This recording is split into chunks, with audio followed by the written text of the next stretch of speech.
자, 32번 보시죠. 주택법령상 도시형 생활주택에 대한 설명으로 옳지 않은 거. 여러분, 도시형 생활주택의 1번 공소된 특징이 300세대 미만입니다. 자투리 땅 활용의 목적이 있다 그랬죠. 그래서 요거를 사업체가 싫어하기 때문에, 이런 조건을 싫어하기 때문에 여러 가지 혜택을 주는 규정이 이제 등장하는. 그리고 국민주택 규모, 생활주택, 국민주택 규모입니다. 도시형, 도시지역에만 건설하는. 그래서 국민주택 규모 80호를 넘을 수가 없는 거예요, 전체적으로. 그러면서 이 종류는 세 가지가 있죠. 원룸형, 단지형 연립, 단지형 사대 세 가지가 있습니다. 이번에 세대별 전용면적이 60제곱미터인 아파트는 도시형 생활주택으로 건축할 수 있다. 아파트라면 도시형 아파트로 짓기 위해서는 원룸 형태로만 지을 수밖에 없어요. 단지형 아파트는 없기 때문에. 그러면 아파트는 원룸 형태로만 가능하거든요. 우리 원룸형은 50 이하 최대한도 적용을 받잖아요. 우리 온룸형에서 온룸형 50 이하 이렇게 했던 거. 그래서 60제곱미터인 아파트라면 50 이하가 아니기 때문에 도시형 생활주택이 될 수가 없는 겁니다. 그래서 2번 틀렸고요. 그 다음에 단지형 연립과 단지형 다세대는 일정한 경우 주택으로 쓰는 층수를 5층까지 지을 수 있다. 원래 연립과 다세대는 주택으로 쓰는 층수가 4개층 이하입니다만 단지형으로 짓게 되면 1개층 더 져서 5층까지 지을 수 있는 혜택이죠. 4번에 원룸형 주택과 전용면적 80호를 초과하는 주택 한 세대를 함께 건축할 수 있다. 원래 하나의 건축물 속에 서로 다른 거 같이 못 짓는다. 하나의 건축물 속에 도시형 생활주택과 일반주택 같이 못 짓고요. 같은 도시형 내에서도 원룸형과 단지형 연립 다세대 같이 못 짓는 게 원칙이지만 요거는 일종의 주인세대, 원룸형과 한 세대, 그것도 80호를 초과하는 한 세대만 같이 지을 수 있는 겁니다. 예외 중에 하나. 그리고 이때도 만약에 준주거랑 상업지역처럼 토지 용도가 높일 지역이 나오면 원룸형과 일반주택을 세대수에 상관없이 지을 수도 있죠. 5번에 전용면적 40제곱미터인 원룸형 주택의 경우는 욕실과 보일러실을 제외한 부분을 2개 공간으로 할 수 있다. 이것도 맞는 게 원래는 욕실과 보일러실을 제외한 부분을 하나의 공간으로 구성해야지 이게 원룸 형태가 되는 건데 50 이하 중에서 약 중간 이상인 30제곱미터 이상 30에서 50 사이라면 투룸식으로 2개 공간으로 할 수 있는, 그래서 40제곱미터는 30 이상에 속하기 때문에 2개 공간으로 할 수 있다가 맞는 겁니다. 33번은요. 주택수상 등록사업지에 대한 설명에다 옳지 않은 거. 우리 등록사업지 취지가 민간인을 못 믿기 때문에 일정한 등록 기준을 갖춰 등록했을 때만 사업체로 인정해 주겠다는 취지거든요. 따라서 공공은 믿어주니까 등록할 필요 없다라는 거. 그리고 민간인 중에서도 이미 검증을 받은 등록사업자랑 공동으로 할 때는 그 공동으로 할 사람에게 맡기면 되기 때문에 따로 등록할 필요 없다라는 거. 그리고 등록할 때도 등록 대상이 뭐냐? 이거 사업 승인 대상과 다르죠? 사업 승인 대상에서 사업 1회당 단독은 30호, 공동 30세대, 예외 50호, 50세대가 있지만, 그죠?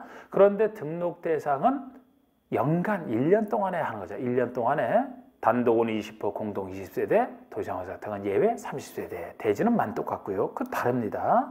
그래서 옳지 않은 것인데 1번에 한국토지주택공사는 사업을 하기 위해서 등록할 필요가 없다.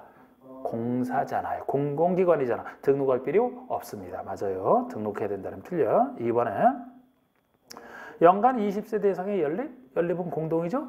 20세대 이상의 공동을 짓고자 할 때는 국장에게 등록해야 될 대상 맞습니다. 그리고 등록은 등록기준을 가서 국장에게 해야 된다는 점에서 등록이 어려운 거예요. 국장. 그리고 주택조합이 등록사업자 공동으로 사업을 하는 경우에는 등록하지 않아야 된다.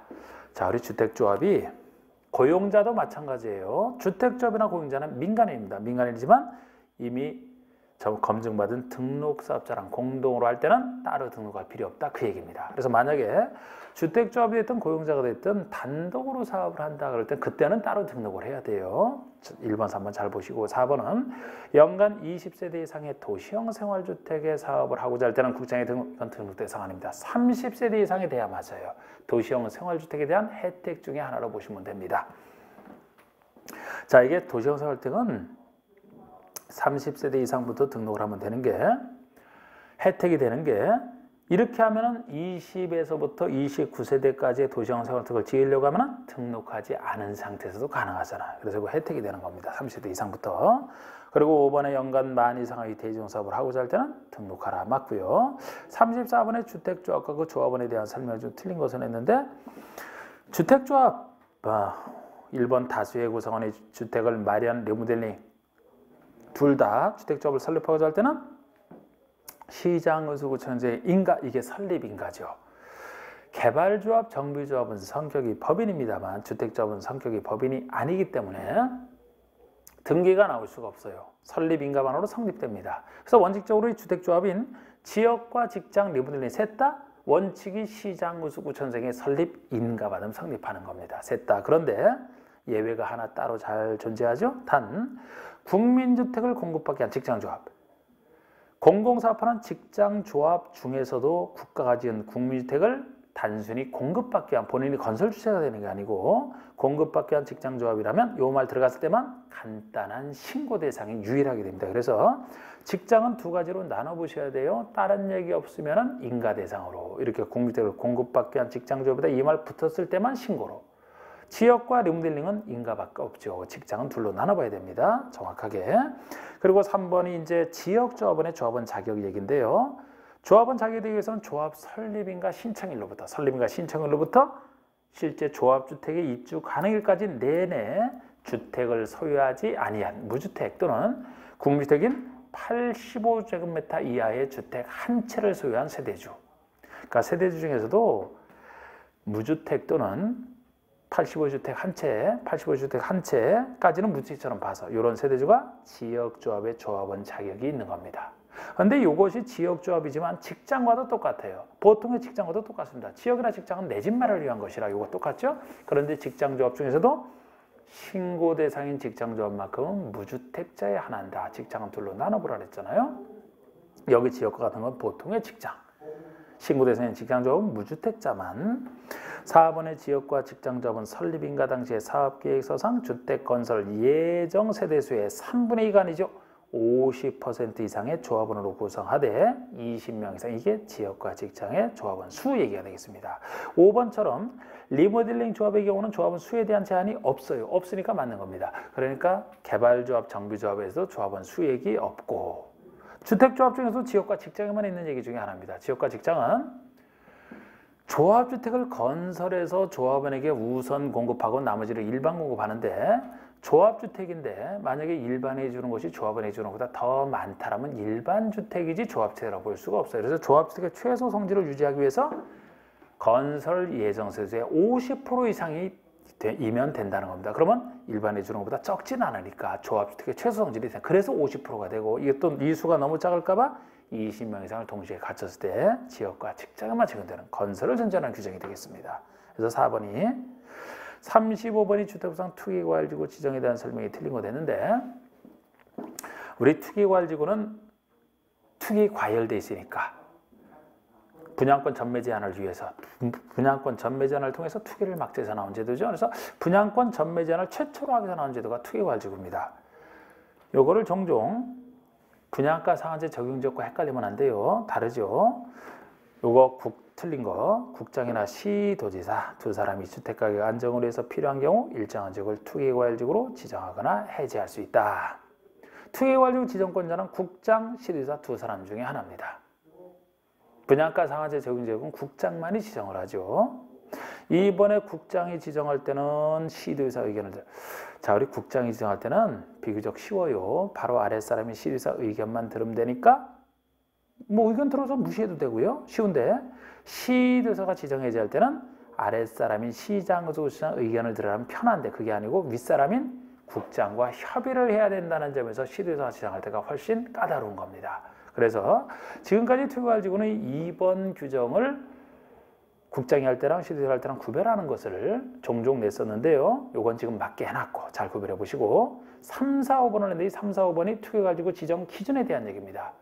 지금까지는 이 기준이 법도 아니고 영도 아니고 규칙에 나와 있는 얘기이기 때문에 지금까지는 나온 적은 없어요. 그런데 요새 투기과열지구가 요새 현 정부에서는 아주 잘 활용이 되고 있기 때문에 그냥 지정 기준 한번 해봤는데, 보통 규칙에 나오는 것은 숫자 좀 무시하셔도 됩니다. 숫자 갖고 바꿔내는 것은 좀 좋은 문제가 아니거든요. 그런데 여기서는 이제 숫자보다도 숫자는 똑같이 해놓고 내용을 이해하시라고 한번 내봤습니다. 3번에 주택의 분양계획이 직전월보다 30% 이상 증가한 곳에 지정할 수 있다. 증가가 아니고 감소가 돼야 돼. 숫자 문제가 아니고. 그래서 주택의 분양 계획이라면 이제 주택이 분양될수록 공급이 늘어나는 거죠. 그런데 그 분양 계획이 직전월보다 30% 이상 증가했다라면 수요는 그대로 있는데 공급이 30% 이상 증가가 됐으니까 가격이 떨어지는 거 배우셨잖아요. 가격이 떨어지는데 왜 투기 가지고 지정합니까? 이걸 감소가 돼야 수요는 그대로인데 공급이 30% 이상 감소가 되니까 가격이 올라갈 것이고 투기 가지고 지정 요건이 되는 거죠. 그래서 이거 감소라고 바꿔주셔야 돼. 4번이 주택 공급이 있었던 직전 2개월간 그 주택의 청약 경쟁률이 5대1 초과. 여기 주택은 이제 모든 주택을 따져서 그 주택의 청약률이 2개월간 5대1 초과죠. 아니면 국민주택 규모 이하 주택, 즉 85의 주택만 따져가지고 이 작은 주택만 따졌을 때는 청약률이 서민용은 10대1 초과. 둘 중에 하나만 지정할 수 있다. 이것도 맞습니다.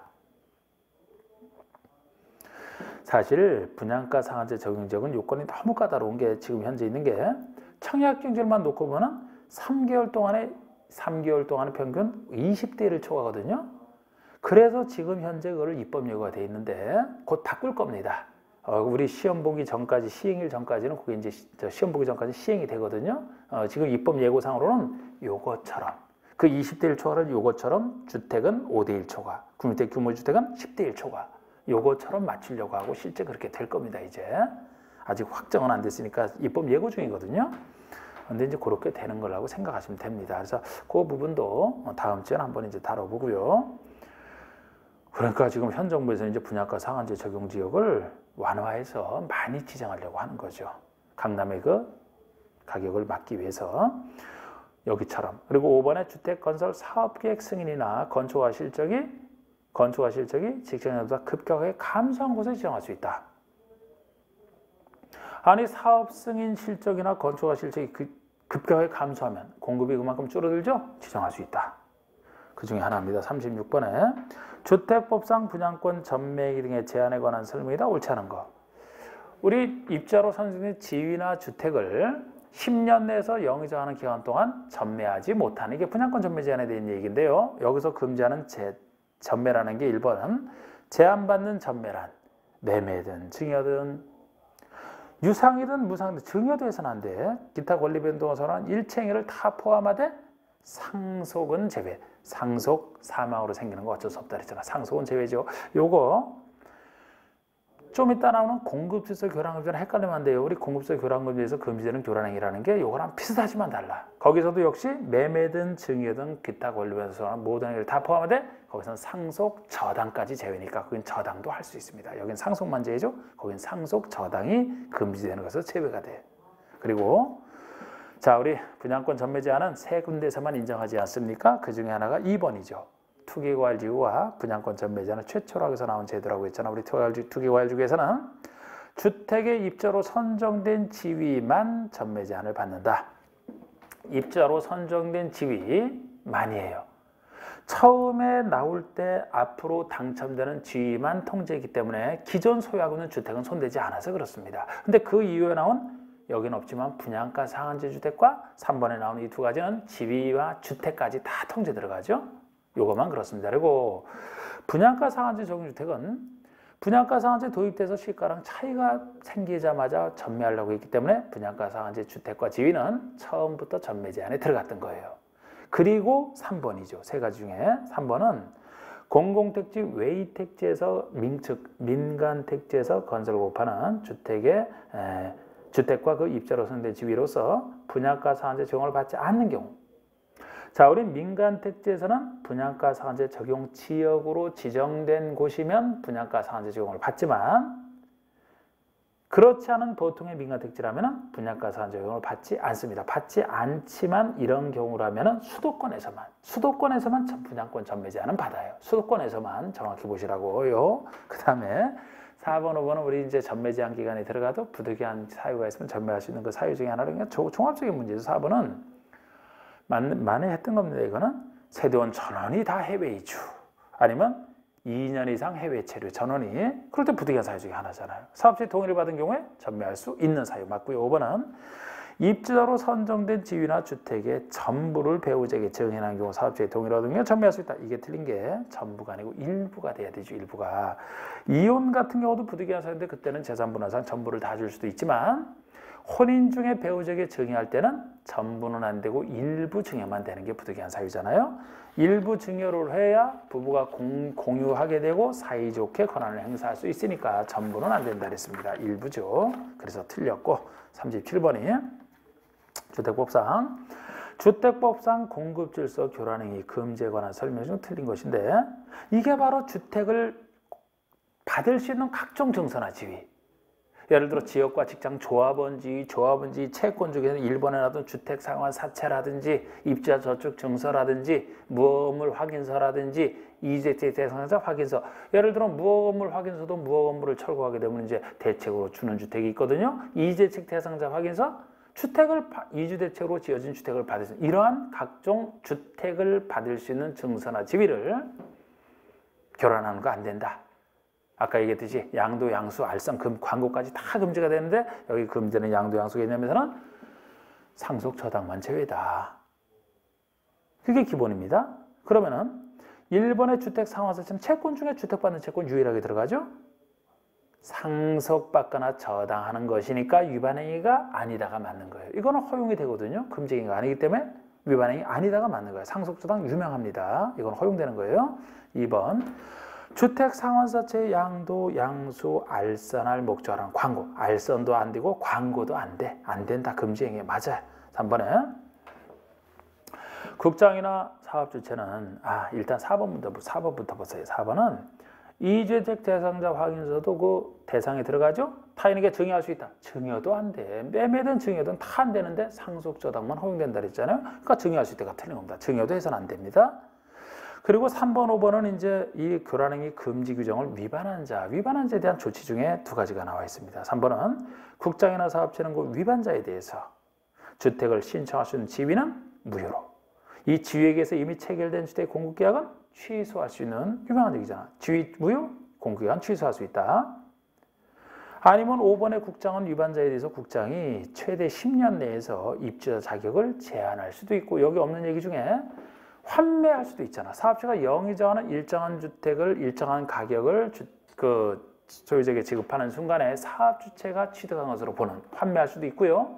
환매했으면 사업주체 것이 됐는데 거기서 계속 살고 있다? 입주자에게 퇴거를 명할 수도 있고 이렇게 주택을 가지고 있는 개인이 위반한 것이기 때문에 3년의 징역 또는 3천만 원의 벌금에 처하는 것도 있습니다. 위반 조치 중에 38번 보시면. 주택법상 증축형 리모델링의 안전진단에 대한 설명이다. 옳지 않은 거. 1번 증축형 리모델링을 하려는 자는 시장의수구청장에게 안전진단을 요청해야만 돼. 어디? 증축형 리모델링만. 자, 우리 리모델링은 대수선형과 증축형 두 가지가 있죠.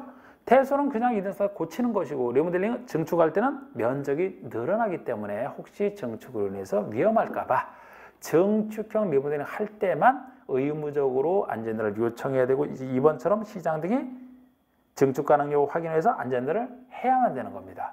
대수에서는 필요 없어요. 증축형을 전제로 한다는 거. 그래서 꼭 요청하고 해야 된다는 거. 3번의 시장수구청장은 안전에 위험이 있다고 평가하여 재건축 시행이 필요하다고 결정한 건축물에 대해서 안전진단을 해보니까 이대로 증축했다가는 큰일 날 것 같아요. 그래서 아예 리모델링 하지 말고 아예 부셔버리고 새로 재건축을 하자. 재건축 사업이 필요하다고 결정했다라면은 그러면 재건축을 해야 되니까 정비법에 따라서 그 절차에 따라 재건축을 해야 되지 않습니까? 그러니까 증축형 리모델링을 할 수 있다가 틀렸죠. 할 수 없는 거예요. 위험해서 증축 안 된다 해놓고서 허가를 해주게 되면 죽으라는 얘기밖에 안 된다 그랬잖아. 그래서 리모델링을 할 수 없다 그래야 돼요. 재건축을 해야 되니까. 그래서 3번 틀렸고 4번은 시장건설구청장은 수직증축형 리모델링을 허가한 후에 해당 건축의 구조 안전성 등의 상세 확인을 해서 안전진단을 실시해야 된다. 이건 증축 중에서 수직증축에만 해당되는 겁니다. 우리 수직증축 맨 위로 바로 올리는 수직증축은 제일 위험하기 때문에 리모델링 허가하기 전에 안전진단을 합니다만 하고 나서도 리모델링 허가하고 나서도 상세 확인해서 한 번 더 하라 그렇게 보시면 돼요. 수직증축만 한 번 더 하라. 5번의 시장건설구청장은 안전진단을 실시하는 비용의 전부나 일부를 리모델링 하려는 자에게 부담하게 할 수 있다. 이거는 우리가 안전진단이 정비법에서도 그 재건축 안전진단 나왔었는데 거기서는 시장호수가 부담하는 게 원칙, 요청한 자에게 부담할 수 있다. 같은 구조예요. 여기 증축하는 분들의 안전진단은 요청에 한 안전진단 하나만 있죠. 그러니까 요청한 자가 요청해서 하는 것이라 부담하게 할 수 있다. 같은 구조가 되는 겁니다. 할 수 있다. 자, 이제 39번 문제가 농지구상 내용이 옳지 않은 것은 했는데 자, 지목이 전답과서는 아닌 토지, 즉 농지 지목이 아닌 땅을 전제로 해서 지목이 임야한 토지에 임야는 3번이 있으니까 제외고 전답과서는 아닌 토지로서 농작물 경작이나 산식물 재배로 계속 이용되는 게 아닌 3년 미만의 토지는 농지에 해당하지 않는다. 농지에 해당하지 않는 세 가지 중에 하나가 1번 맞습니다. 여러분 농지는 지목에 상관없이 예를 들어 전답과선이라 하더라도 농지 지목이라 하더라도 농사 안 지으면 농지 아니에요. 그런데 실제로 농작물 경작이 이용돼야 농지가 되거든요. 그런데 농지와 그렇지 않아서 차이가 농지 지목인 전답과수원이면은 잠깐만 실제 농사 지어도 농지가 됩니다만 전답과수원이 아닌 토지라면은 3년 이상 계속 농사 지어야 농지로 보겠다. 3년 미만에 불과하면 농지에 안 보겠다. 이런 얘기가 있는 겁니다. 또 하나 농지에서 제외되는 게 3번이에요. 3번. 지목이 임야인 토지로서 즉 임야인 상태에서 산지 전용화를 거치지 않은 걸 전제로 합니다. 산지 전용화를 거치면 산지를 산지 외의 것으로 쓰는 건데 전용화를 거치지 않았으니까 산지인 상태 그대로 남아있다는 얘기가 되네요. 그러면은 이때는 임하면서 산지로 남아있으니까 그곳에서 농작물 경작에 쓴다 하더라도 산지로 봐야 되기 때문에 농지에서 제외하겠다는 뜻이 되겠습니다. 그리고 여긴 없지만 또 하나가 너무 뻔한 거. 초지법상 초지는 농지에서 제외가 되죠. 왜냐하면 초지는 초지법에 적용을 받으면 되기 때문에 농지에서 제외가 되는 겁니다. 그리고 2번이 330 이상의 농지에서 농작물이나 다양식물을 경작 재배하는 자는 농업인에 해당한다.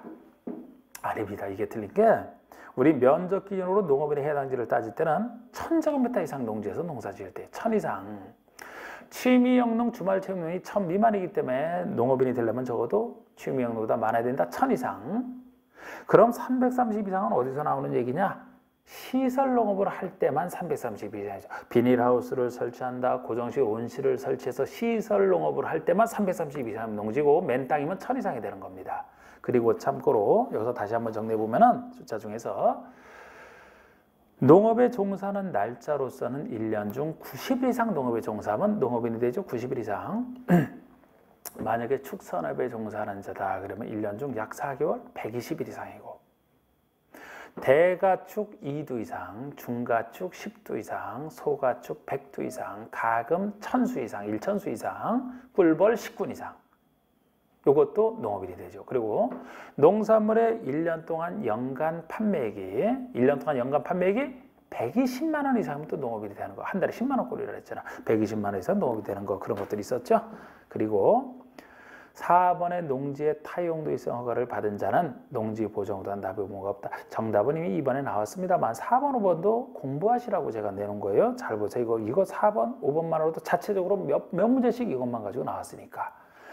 자, 우리 타용도 일성 허가를 받은 자는 농지 보정은 납입 의무가 없다. 납부 의무가 없다. 원래 농지 전용 허가, 전용 협의, 전용 신고를 거쳤다 그러면 농지를 농지 외에 다른 목적으로 쓰기 때문에 농지 보존 부담금을 미리 납부해야 되는 게 맞습니다. 그런데 전용지에서 이 사람만 타용도 일성 허가만 농지를 농지 외에 다른 데로 잠깐 쓰고 농지 복구 조건이 붙는다라고 이럴 때 그랬죠. 그러니까 농지가 최종적으로 파괴되지 않는 유일한 경우 때 이때는 다른 전용과 달리 농지 보존금을 유일하게 안 낸다 그랬잖아요. 이거 주의하시고 또 5번도 전용허가를 받은 자가 관계공사의 중지 등 조치명령을 위반했다.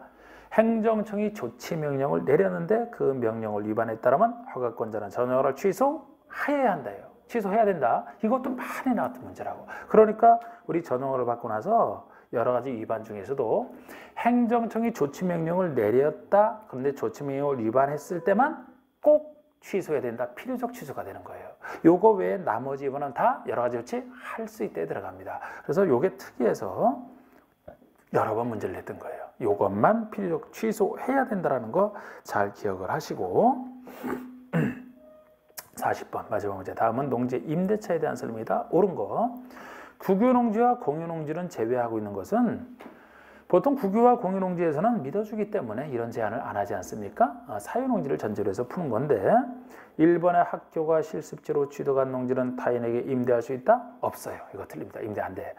원칙은 임대 사용되는 원래는 농사는 농사 지을 사람이 농지를 소유해야 되기 때문에 남에게 못 빌려주는 게 원칙이에요. 남에게 못 빌려주는 게 원칙이지만 예외적으로 임대 사용될 수 있는 사유를 농지법에서 정해놓고 그 사유에 해당돼야지만 빌려줄 수 있는데 자, 우리 예외적 소유 생각나시죠? 농업 경영에 이용하지 않아도 소유하는 예외적 소유라면 본인이 농사를 안 짓기 때문에 남에게 빌릴 수 있는 사유에 들어간다 그랬어요. 그런데 그 사유 중에서 둘은 따로 빼고 자, 우리 예외적 소유 중에서도 지금 1번처럼 각종 학교가 실습지 등으로 농지를 취득하는 경우라면 실습지 등으로 써야만 되기 때문에 또 하나 주말 체험 농농 목적으로 취득에 따르면 취임 농농을 해야만 된다 그랬잖아. 그 특성지에 써야 되기 때문에 이 두 가지 경우는 비록 예외적 소유지만 남에게 못 빌려주는 사유로 기억하시라 그랬잖아요. 그래서 요 1번은 임대할 수 없답니다. 없다. 그 다음에 아까 주말 체육농을 할 사람이 남에게 못 빌려준다고 했는데 다른 농업인이 주말 체육농을 하고자 하는 자에게 빌려주는 것은 허용이 되죠. 체육농 할 사람이 못 빌려준다는 거예요. 다른 사람에게. 다른 사람이 체육농 할 사람이 빌려주는 것이나 체육농 할 사람이 빌려주는 것을 업으로 하는 업체에게 빌려주는 건 허용이 됩니다. 구별하시고 2번이 임대차 계약은 그 등기가 없어도 임차인이 시군면적의 확인을 받고 확인만 받고 농지를 인도만 받으면 그 다음 날부터 제3자에 대해서 임대차계의 효력이 생겨. 이게 임차인 보호를 위한 대항력 얘기입니다. 그래서 이게 그냥 맞는 겁니다. 임차인 보호를 위해서. 3번에 60 이상 고령인 경우에 자기의 경영에 이용한 기간이 8년이 넘어야 임대할 수 있다. 자, 60세 이상 고령으로 농사가 힘들다? 그러면 적어도 경영에 이용한 기간이 5년이 넘으면 임대할 수 있습니다. 5년 넘는 거예요. 8년 이상 경영 후 이농할 때 예외적 소유 인정하는 그 8년 이상 경영 후 이농 거기서 인정하는 게 8년이죠. 이건 5년짜리입니다. 그리고 뭐 사유 중에서 뭐 다른 것들은 그냥 비슷하게 생각하시면 돼요. 예를 들어서 뭐 3개월 이상 부상 치료가 필요하다. 3개월 이상 국외 여행 중이다. 뭐 징집을 당했다. 이런 부득이한 사유가 있으면 그 기간 동안 남에게 빌려줄 수 있다. 그런 사유도 들어가죠. 또 4번의 농지 임대차 기간을 정하지 않은 경우 1년 약정한 것으로 본다. 이렇게 돼 있는데 3년이에요. 3년. 이건 3년인데요. 자, 우리 역시 임차인 보호를 위해서 임대차 기간은요 3년 이상으로 정하는 게 원칙이 되겠습니다. 물론 임대인이 부득이한 사유가 있다. 부득이한 사유가 있다면 정당한 사유가 있으면 3년 미만으로 정할 수 있는 경우도 있어요. 그런데 보통 3년 이상으로 정하되 만약에 3년 미만으로 정했다라든지 여기처럼 기간에 정함이 없어요. 그러면 3년 보장이 된다. 3년 약정으로 본다. 3년이에요. 그 다음에 5번이 자격 농지를 농장에 정하는 이모작을 위해서 6개월 내로 임대하거나 사용될 수 있다. 보통 임대차기간은 3년 보장해 준비한 요거는 이제 유일한 단기 임대 사용대 작년에 신설된 거죠. 이모작을 위해서 단기간만 빌려주는 걸 얘기합니다. 6개월이고 8개월. 우리 이모작을 위한 것이니까 1년에 딱 반, 6개월이면 충분하지 안 충분하지. 딱 반이기 때문에 좀 더 여유를 줘야 돼요. 그래서 최대치가 단기에선 최대치가 6개월보다 좀 더 여유 있는 8개월. 8개월이 최대치입니다. 8개월 내에서 임대 사용대 할 수 있다. 뭐 이런 식의 얘기까지 해서 이렇게 해서 이제 마쳤는데 하여튼 좀 공부를 하실 때 제가 다른 학원에서도 말씀을 드렸습니다만 자꾸 성적이 좀 안 올라간다면 올라가려면 지금 전체를 정리하는 시간이거든요. 전체를 정리해야 되니까 어느 부분에 꽂혀서 자꾸 그걸 자세하게 보는 것보다는 전 범위를 훑어보는 게 지금은 중요해요. 전 범위를 훑어보는 게 어떤 분도 열심히 하는데도 점수가 잘 안 나오다가 이번에 와서 이제 점수가 이번 2회차에서 많이 올라갔다고 하는 거야. 60점 돼서 80점대로 확 올라갔으니까요. 갑자기 어떻게 그렇게 변하겠습니까? 공부 많이 한 것도 없는데 근데 본인이 와서 스스로 얘기하는데 지금까지 한 부분만 보다가 지금은 전체 범위를 가지고 그냥 훑었다는 거죠. 빠른 속도로. 훑으니까 전체에 대한 범위가 생각나고 세세하게 기억이 안 나도 중요한 부분이 딱 읽어보는 순간 지금까지 공부한 게 있기 때문에 자꾸 훑어봐야지 생각이 나거든요. 그러면 성적이 올라가는 겁니다. 그러면 이런 식으로 자꾸 이제 짧은 시간에 자꾸 전체를 훑어보면서 여러 번 반복하는 게 지금은 중요한 거예요. 새로운 거 하는 게 아니고 중요한 부분을 자꾸 반복해서 기억 되살리는 게 중요하지. 기존에 있는 것도 기억을 잘 못하는데 여기서 새로운 거, 새로운 문제 필요 없어요. 제가 문제 이런 걸로 충분하다고 했잖아. 내용만 잘 기억을 되살리면 됩니다. 자, 수고했습니다. 다음 시간에 뵙겠습니다.